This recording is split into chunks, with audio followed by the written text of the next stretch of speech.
اے فقر عسا قاد الفقر ان یکون کفرا، حضور نے فرمایا قریب ہے کہ بھوک انسان کو کفر تک پہنچا دے۔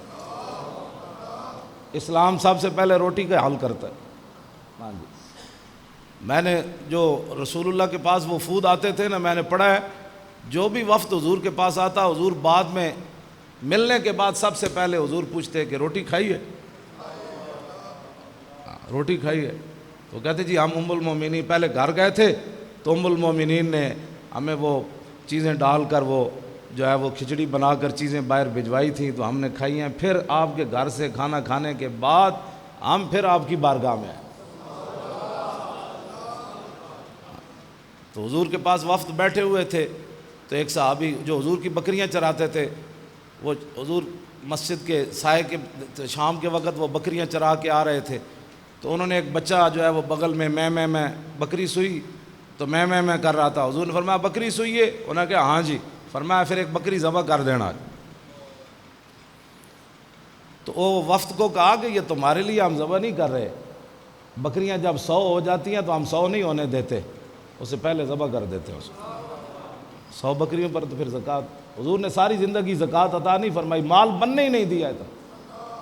اور جو حضور کے جانشین ہیں آج، جو حضور کے وارث ہیں، ان کی کیا بات ہے، ان کی ٹھاٹھیں دیکھیں، ان کی باٹیں دیکھیں، ان کی خانقاہیں دیکھیں، ان کی گاڑیاں دیکھیں، ان کے یورپ کے سفر دیکھیں، ان کے صاحبزادے دیکھیں اور دین کا انجام دیکھیں۔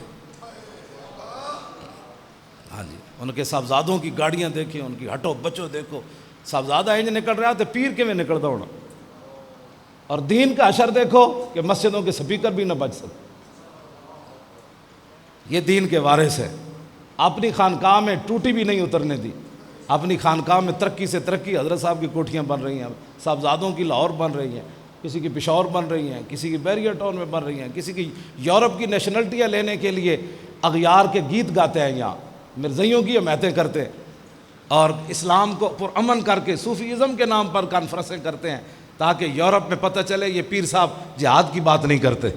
ہاں، یہ محمد عربی کا وہ پہلو بالکل چھوڑ دیا، کہا کہ ہم بالکل سیاسی نہیں ہیں، کیونکہ سیاست جب آئے گی تو محمد عربی کا دین تخت پر آ جائے گا۔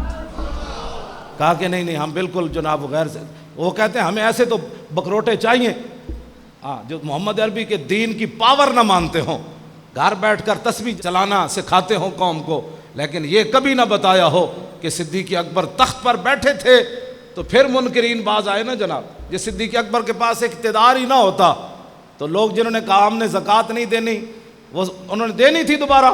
صدیق اکبر کے پاس جو پاور تھی نا اقتدار والی اور سیاست والی جو پاور تھی، تو صدیق اکبر نے فرمایا تم کہتے ہو زکوٰۃ نہیں دینی، جو حضور کے زمانے میں اونٹ لاتا تھا اور اس کا گھٹنا باندھنے کے لیے رسی لاتا، اب اونٹ لائے اور رسی نہ لائے، صدیق اس کی بھی گردن کاٹ کے رکھ دیا۔